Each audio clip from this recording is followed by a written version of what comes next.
베드로전서 제2장 18절에서 25절을 보겠습니다.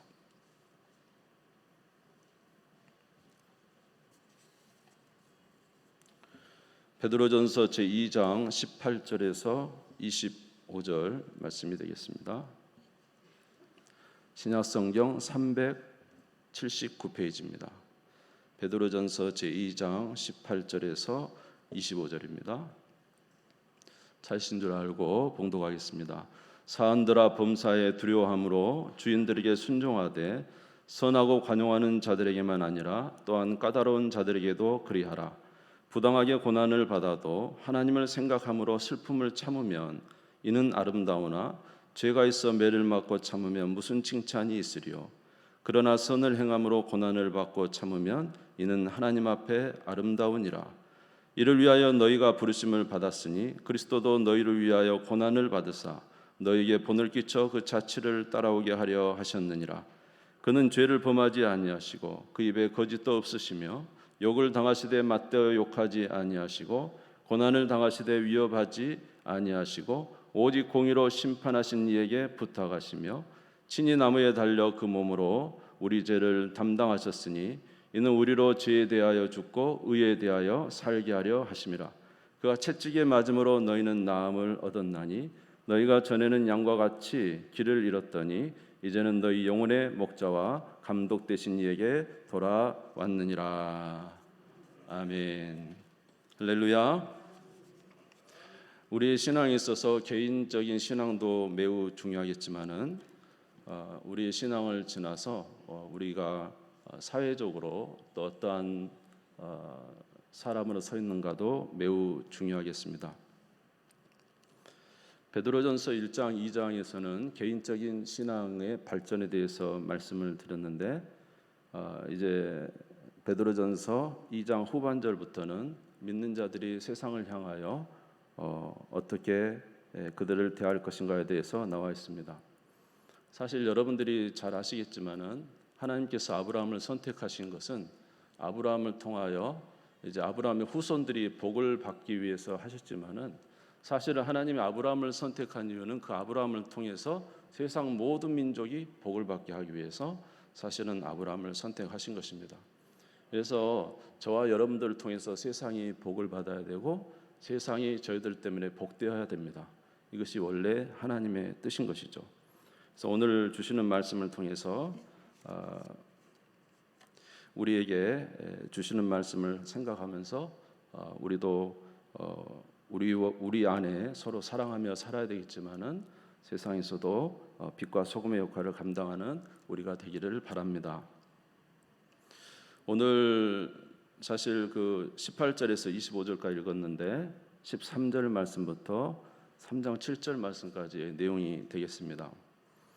이 말씀들을 보면 계속적으로 나오는 말이 뭐냐면 순종하라, 순종하라, 이렇게 순종에 관한 이야기가 계속 나옵니다. 베드로전서 2장 13절에서 14절에 보면 믿는 사람들도 국가의 제도에 순종해야 될 것에 대해서 말하고 있어요. 2장 13절부터 제가 보겠습니다.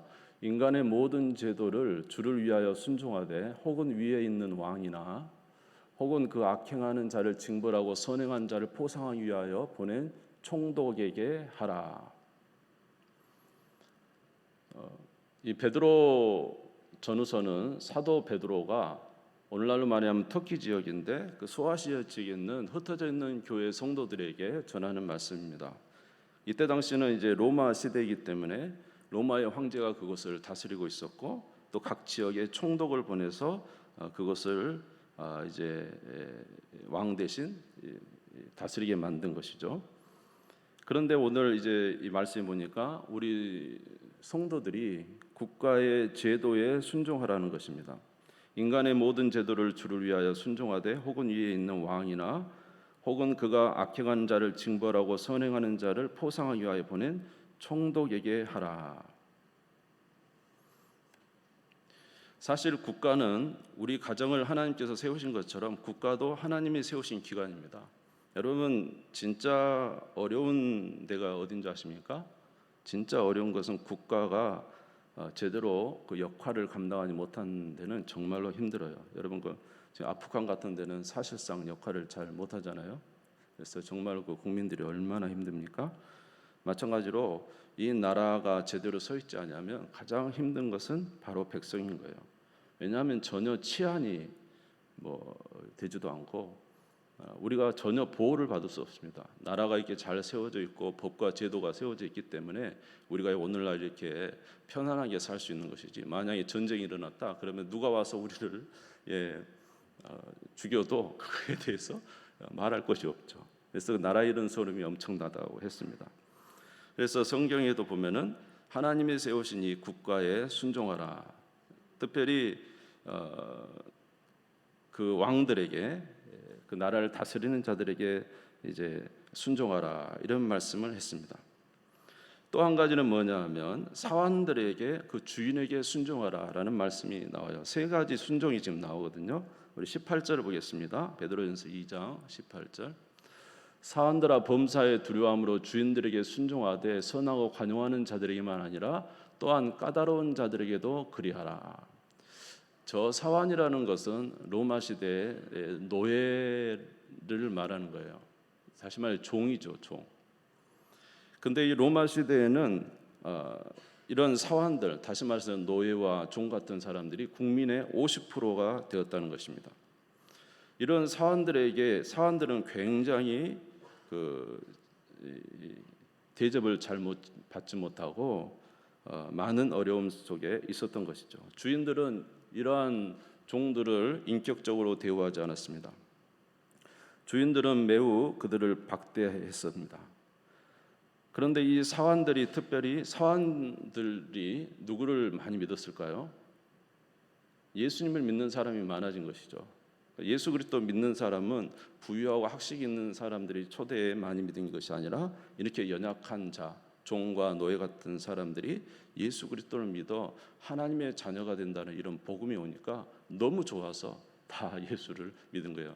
오늘 우리 초창기 한국교회도 연약한 농부들 또 그리고 여인들이 정말로 예수님을 그렇게 잘 믿었던 것처럼 이때 당시도 아마 그런 상황이었던 것 같습니다. 그래서 이런 사환들은 주인들에게 굉장한 이 박대와 어려움과 그런 상황이 있음에도 불구하고 순종하라라고 말씀하고 있는 거예요. 사실은 이들은 순종하고 싶은 생각이 없죠. 왜냐하면 자기 인생이 너무 고달프고 힘든데 순종하라, 이것이 자기들에게 다가오지 않았지만 오늘 성경은 놀랍게도 이 고생하고 있는 사환들에게, 종노릇하고 있는 그들에게, 박대와 멸시를 당하는 그들에게 순종하라 이렇게 말하고 있는 것입니다. 또 베드로전서 3장 1절에 보면 아내들에게 남편에게 순종하라 이렇게 되어 있습니다. 우리 같이 읽겠습니다. 시작. 아내들아 이와 같이 자기 남편에게 순종하라. 이는 혹 말씀을 순종하지 않는 자라도 말로만 믿지 않고 그 아내 행실로 말미암아 구원을 받게 하려 함이니. 아내가 남편에게 순종하라는 거예요. 지금 여기 이 시대는 오늘날하고는 많이 틀립니다. 이때 여인들은 굉장히 약자였죠.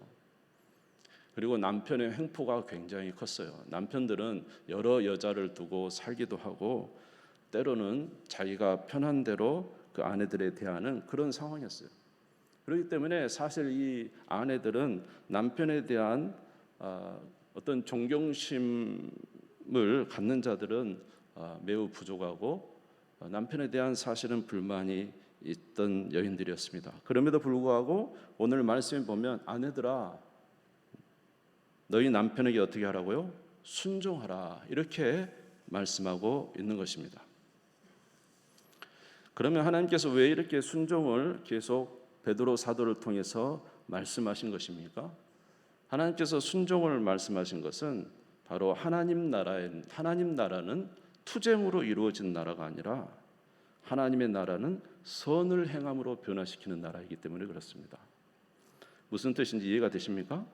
하나님의 나라는 투쟁을 통해서 이루어지는 나라가 아니라 선을 통해서 변화시키는 나라이기 때문에 하나님은 이 선한 행위를 강조하고 있는 거예요. 세상 나라들은 그 나라를 변혁시키기 위해서 엄청난 투쟁을 합니다. 그래서 조금이라도 제도를 바꾸기 위해서 피 흘리죠. 머리에다가 막 띠를 띠고 해야지만 되는 그런 상황들이 얼마나 많습니까? 우리나라나 세상 나라에는 얼마나 많은 혁명들이 일어났습니까? 그 혁명들이 일어날 때마다 많은 영혼들이 희생이 되고 많은 영혼들이 정말로 고통 속에 지냈던 것을 우리가 알 수가 있어요. 그러나 우리 크리스찬들, 우리 기독교는 피를 흘려 변화시키는 그런 것이 아니라 선을 행함으로 세상을 변화시키는 그러한 곳이라는 거예요. 그런 우리들이라는 것입니까? 우리들이라는 것입니다. 할렐루야. 누가복음 23장 34절에 보겠습니다. 예수님께서 십자가에 달리셔서 자기를 죽이려고 하는 자들에게 하셨던 기도의 내용 우리가 잘 압니다. 같이 읽겠습니다. 시작. 이에 예수께서 이르시되 아버지 저들을 사하여 주옵소서 자기들이 하는 것을 알지 못함이니이다 하시더라. 할렐루야. 십자가에 달리셔서도 예수님이 무슨 기도를 합니까? 자기를 십자가에 못 박고 자기를 이렇게 고난당하게 하는 그들을 향하여 아버지 저들의 죄를 용서해 주옵소서. 저들이 알지 못하고 행하는 것입니다. 이렇게 기도합니다. 오늘날 세대로 말하면 이건 거의 불가능하죠. 여러분 오늘날 세대 사람들과 예수님의 모습 한번 대조해 보십시오. 정말로 정반대인 것 같지 않습니까? 자, 사도행전 7장 60절. 스데반도 돌에 맞아 죽을 때 자기를 돌로 치는 그들을 향하여 이렇게 기도합니다. 무릎을 꿇고 크게 불러 이르되 주여 이 죄를 그들에게 돌리지 마옵소서. 이 말을 하고 자니라. 자기를 죽이는 저들의 우리 같으면 저 원수를 당장 멸하여 주옵소서. 내가 죽기는 죽어도 하나님 꼭 기억해 주옵소서. 나의 돌을 던진 저들 이렇게 말할 수 있겠잖아요. 그런데 스데반은 뭐라고 기도합니까? 이 죄를 그들에게 돌리지 마옵소서. 이것이 바로 우리 기독교고 이것이 바로 예수의 정신이었던 것입니다. 오늘 우리가 읽는 본문 베드로전서 3장 9절도 같은 내용이 나와 있어요. 같이 읽겠습니다. 시작. 악을 악으로 욕을 욕으로 갚지 말고 도리어 복을 빌라. 이를 위하여 너희가 부르심을 받았으니 이는 복을 이어받게 하려 하심이라. 아멘. 악을 악으로 욕을 욕으로 갚지 말고 도리어 뭐 하라고요? 복을 빌어주라는 거예요. 도리어 복을 빌어주라는 거예요. 그러니까 이 기독교 우리들은 하나님의 뜻을 따라서 원수로 다투고 싸우는 것이 아니라 사랑으로 그들을 위해서 오히려 기도해주고 복을 빌어주고 선을 행함으로 사회의 변혁을 일으키는 것입니다. 마태복음 5장 44절도 마찬가지 아니겠습니까? 나는 너희 이르노니 너희 원수를 사랑하며 너희를 박대하는 자를 위하여 기도하라. 하나님은 우리에게 원수를 사랑하라고 하셨어요. 어떻게 원수를 사랑하겠습니까? 원수는 정말로 참 어렵잖아요. 원수를 사랑한다는 거. 대하기도 어려운데 사랑하라고 하셨다는 것이죠.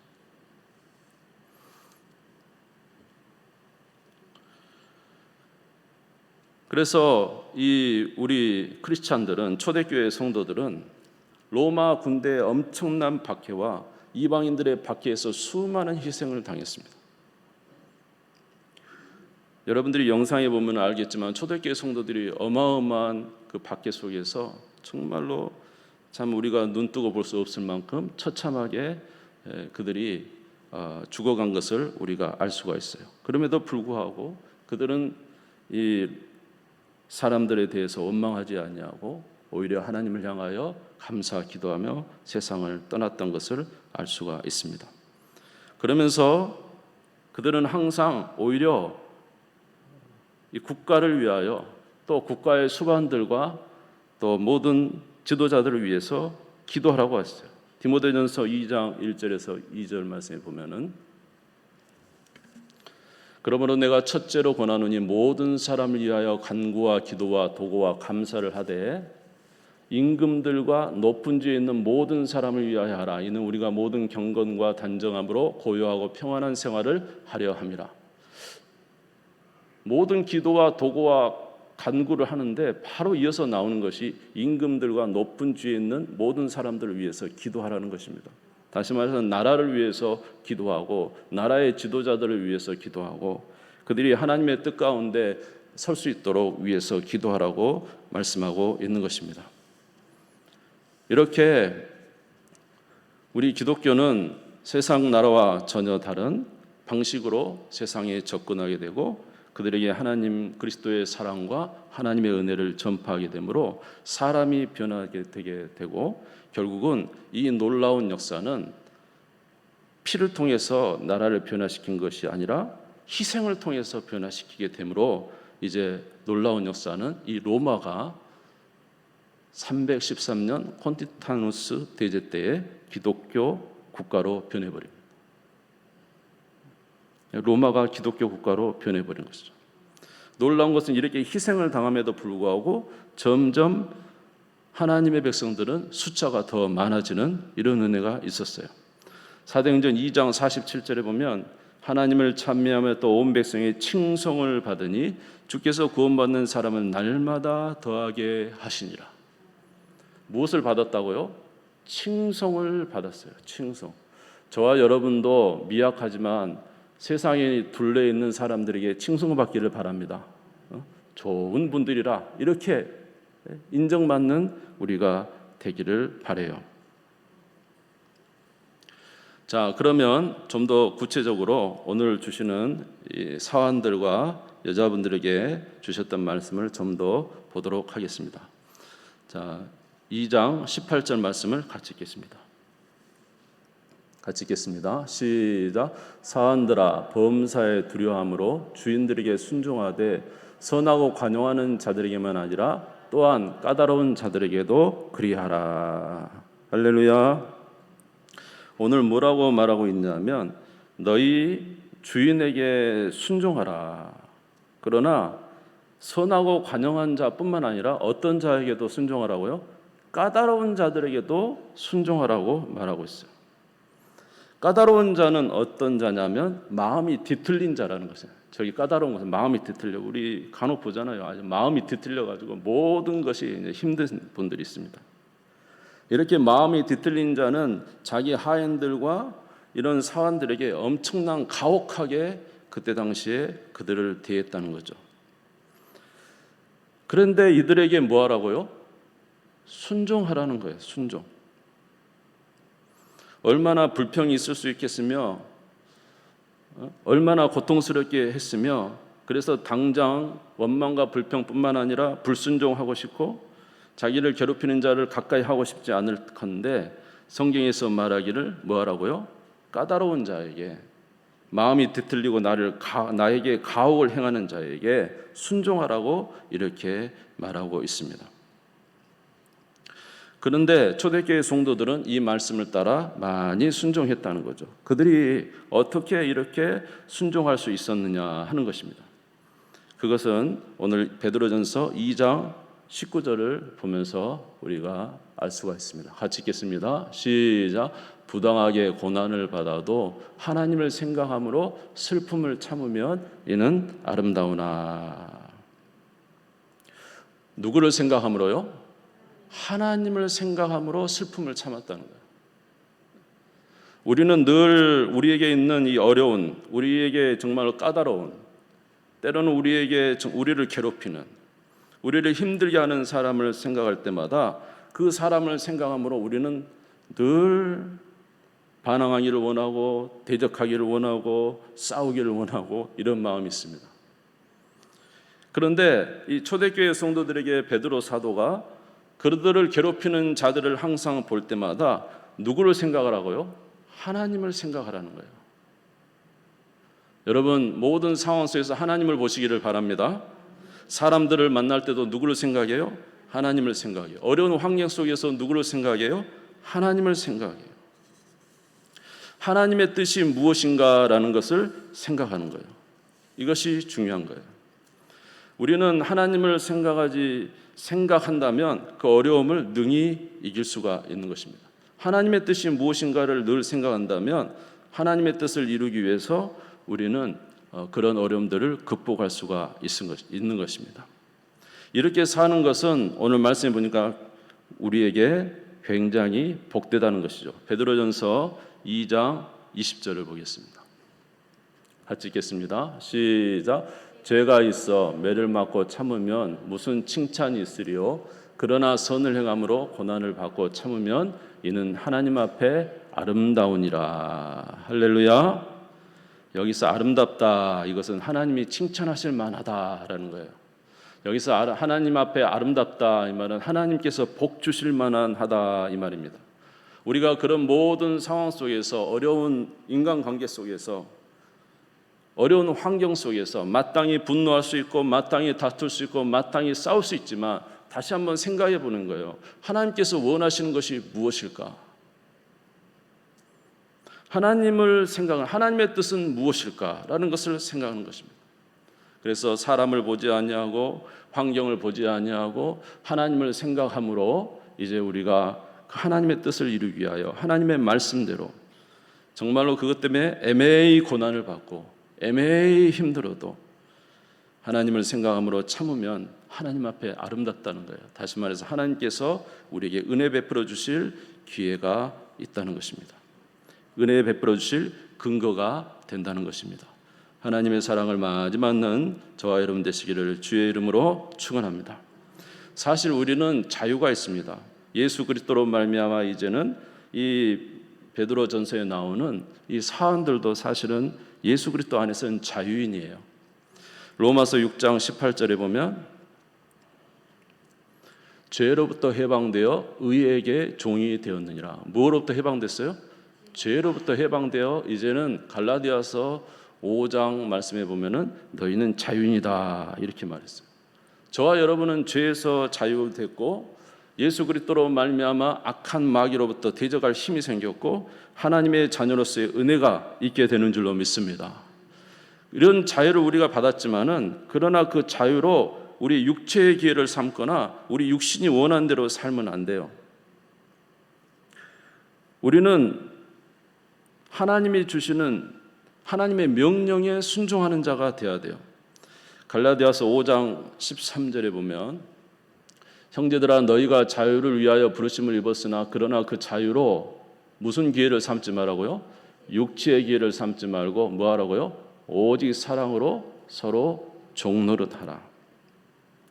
사랑하는 성도 여러분, 여러분이 예수 그리스도를 믿음으로 하나님의 자녀가 된 이 자유를 갖게 된 줄로 믿습니다. 그러나 여러분, 자유를 갖는다고 자유인이 됐다고 마음대로 사는 것은 절대로 안 돼요. 우리는 무엇에 종노릇 해야 될까요? 하나님의 의에 종노릇 해야 돼요. 하나님의 뜻에 종노릇 해야 되는 거예요.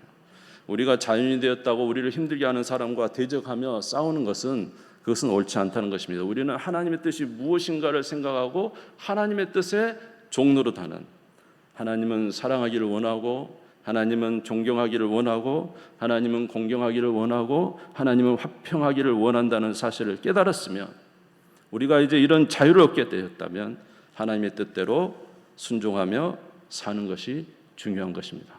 이렇게 살아가는 우리가 되기를 바랍니다. 자, 옛날에 제가 보니까 사업가 중에 최의순 장로라는 분이 있어요. 그 책도 있어요. 그분이 기독교의 우리 이제 장로님이신데, 그가 성경 구절을 보다가 사람들을 만날 때 죽게 하듯 하라, 이런 구절을 봤다는 거예요. 사람들을 만날 때 누구에게 하듯 하라? 주님을 대하듯이 하라는 거예요. 이 말씀을 듣고 이 말씀을 자기가 깨닫고 자기가 사업을 하는데 자기 직장에 있는 모든 사원들에게 어떻게 했냐면 주님을 대하듯이 했대요. 자기 부하 직원들에게 주님을 대하듯이. 그런데 이분에게 놀라운 역사가 있어서 사업이 큰 성공을 이루게 되고, 이분을 통해서 얼마나 많은 선교지의 교회가 세워지는지, 자기가 잘 말을 하지 않아서 그러지 많은 곳에 선교지에 교회를 세우는 이런 역사가 있었다고 말하더라고요. 다시 말해서 하나님께서 주신 말씀에 종노릇 하는 것입니다. 우리는 하나님의 말씀에 종노릇 하시기 바랍니다. 내 마음과 기분에 종노릇 하지 말고. 에베소 6장 5절에서 7절을 보겠습니다. 같이 읽겠습니다. 시작. 종들아 두려워하고 떨며 성실한 마음으로 육체의 상전에게 순종하기를 그리스도께 하듯 하라.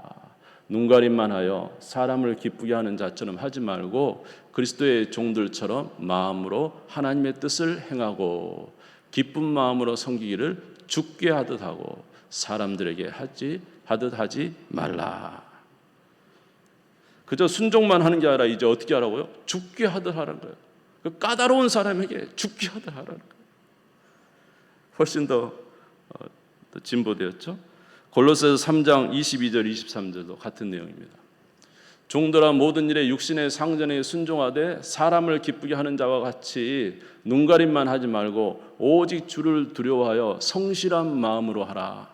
무슨 일을 하든지 마음을 다하여 누구에게 하듯 주께 하듯 하고 사람에게 하듯 하지 말라.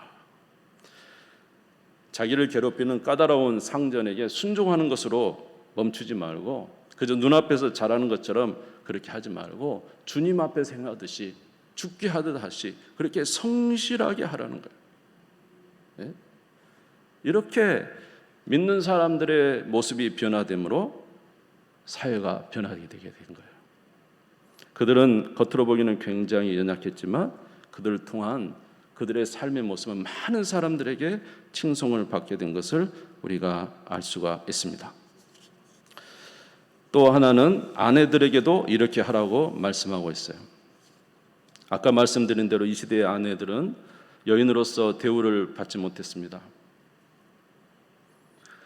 남자들은 다른 여인들을 데리고 다니는 일이 아주 쉬웠어요. 여러 명의 아내를 데리고 살기도 했어요. 그래서 아이를 낳기 위해서 그냥 아내를 그저 자기 호적에 거기에 이제 올리고 올려놓는 정도였죠. 그리고 그 아내를 이혼 정수를 주면서도 얼마든지 이혼도 쉽게 할 수 있는 그런 상황이었습니다. 그런데 오늘 말씀이니까 3장 1절에 보니까 아내들아 이와 같이 자기 남편에게 순종하라. 이는 혹 말씀을 순종하지 않는 자라도 말로 말미암지 않고 그 아내의 행실로 말미암아 구원을 받게 하려 함이라. 그 남편에게 순종하라는 거죠. 참 이 부당한 남편에게 순종하기 쉽지 않은데 순종하라는 거예요. 여러분 베드로서 전서 3장 7절에 보면은요. 하나님은 남자와 여자를 동등하게 만드셨어요. 남자와 여자가 틀린 게 아니에요, 사실은. 둘 다 어디 나라에? 하나님 나라에 들어가기에 합당한 자들이란 거예요. 남자나 여자나 똑같이 한 영혼으로서 하나님 나라에 들어가는 그런 사람이라는 것입니다. 그런데 오늘 말씀해 보니까 남편에게 순종하라 이렇게 말하고 있어요. 이렇게 한 이유는 뭐냐면 그 아내의 순종을 통해서 남편이 주께로 돌아올 수 있는 기회가 생기기 때문에 그렇습니다. 3장 1절에 보니까 다시 보시면 아내들아 이와 같이 자기 남편에게 순종하라. 이는 혹 말씀을 순종하지 않는 자라도 말로 말미암지 않고 그 아내의 행실로 말미암아 구원을 받게 하려 함이라. 사실은 동등되게 대우되는 게 맞는데 하나님의 말씀에 따라서 그들을 순종하고 특별히 그 행실로 그 여인이 남편을 잘 이렇게 섬김으로 인해서 믿지 않는 남편이 주께로 돌아올 수 있는 기회가 된다는 것이죠.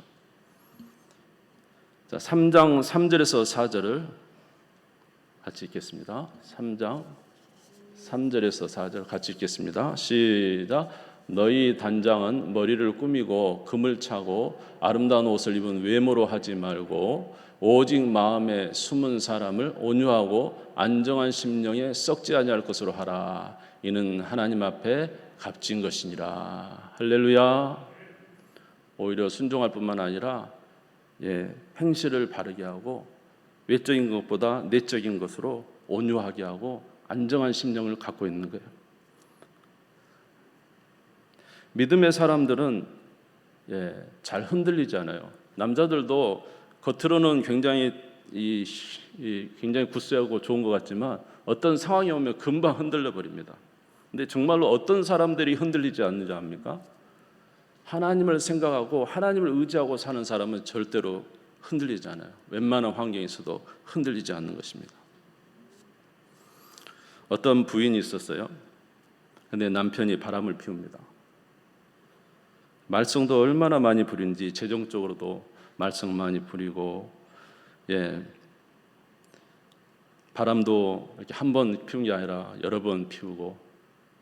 그러니까 사람들이 그 정도 되면 이제 이혼하라고 그렇게 말해요. 근데 이 여인은 이혼하지 않아요. 이유가 무엇이죠? 하나님께서 이혼하는 것을 원치 않으시다고 그는 생각한 것입니다. 누구를 생각한 거예요? 이 환경에서 누구를 생각한 거예요? 하나님을 생각한 거예요. 하나님의 뜻이 어디 있을까? 정말로 힘들고 어렵지만, 정말로 마음에 속이 뒤집히지만 하나님을 생각한 거예요. 하나님께서 무엇을 원하실까? 그래서 이혼하지 않냐고 끝까지 가정을 지켰습니다. 남편을 위해서 계속 기도했습니다. 그렇지만 여러분, 나중에 시간이 많이 지나고 이 남편이 어떻습니까? 처음에는 다른 여인을 만나서 좋았지만 가만히 보니까 틀리거든요. 자기 진짜 아내는 흔들림이 없어요. 오늘 말씀에 보면 그 마음에 숨은 사람과 온유하고 안정한 심령이 썩지 아니할 것으로, 그 마음이 벌써 틀리다는 거예요. 처음에는 그런 여인들이 좋은 것 같지만 가만히 보니까 자기 진짜 이 조강지처인 자기 아내는 하나님 앞에서 흔들리지 않는 그 마음이 있다는 거죠. 이것을 보고 이제 아내가 마침내 돌아오게 된 거예요. 사랑하는 성도 여러분, 저와 여러분 안에 하나님을 향한 마음과 그 안에 우리가 진리를 붙드는 귀한 삶이 있을 때 사람들은 우리의 삶을 보고 그들이 돌이켜서 주께로 돌아올 수가 있습니다. 여러분, 이렇게 주님 앞에 서는 저와 여러분 되시기를 바랍니다. 그래서 오늘 말씀에 아내들이여 남편에게 순종하고 하나님의 뜻을 생각하고 믿음으로 살라고 말씀해 주고 있습니다. 예수님도 많은 환난을 당했지만은 언제나 주님을 기억하는 자라는 사실을 우리가 알 수가 있습니다. 베드로전서 2장 22절에서 23절 읽겠습니다. 같이 읽겠습니다. 시작. 그는 죄를 범하지 아니하시고 그 입에 거짓도 없으시며 욕을 당하시되 맞대어 욕하지 아니하시고 고난을 당하시되 위협하지 아니하시고 오직 공의로 심판하신 이에게 부탁하시며. 예수님도 정말로 많은 고난을 당하고 욕을 먹고 어려움이 있었지만은 항상 누구를 기억했어요? 하나님을 기억했다는 거죠. 하나님이 어떻게 생각하신가를 늘 기억했어요. 그래서 십자가에서 그 고난을 당하셨지만 하나님의 뜻이 십자가에서 고난받는 것이 하나님의 뜻이기 때문에 끝까지 그 믿음을 지켰다는 것을 우리가 알 수가 있습니다. 예수님은 그 심판의 판단을 누구에게 맡겼어요? 모든 일은 하나님이 다 공의로 심판하실 것을 믿고 자기 목숨까지 하나님 앞에 드린 것을 우리가 알 수가 있습니다. 사랑하는 성도 여러분, 오늘 이제 주의 말씀을 저와 여러분이 함께 보았습니다. 하나님은 때때로 우리에게 우리가 할 수 없을 것만 같은 그런 말씀들을 우리에게 주십니다. 그러나 우리가 부당하게 느껴지는 것이라도 항상 그 상황에서 누구를 기억하고 하나님을 기억하고 하나님이 기뻐하시는 일을 우리가 선택한다면 우리는 흔들리지 아니하는 자가 되고 하나님께서 기뻐하시는 일들을 이루어내는 하나님의 백성이 될 줄로 믿습니다. 그러므로 어쩌든지 어떤 상황이 있었는지 주님께서 말씀하시는 이 말씀을 따라서 믿음으로 살아서 하나님의 역사하심을 체험하는 저와 여러분 되시기를 주의 이름으로 축원합니다. 기도하겠습니다.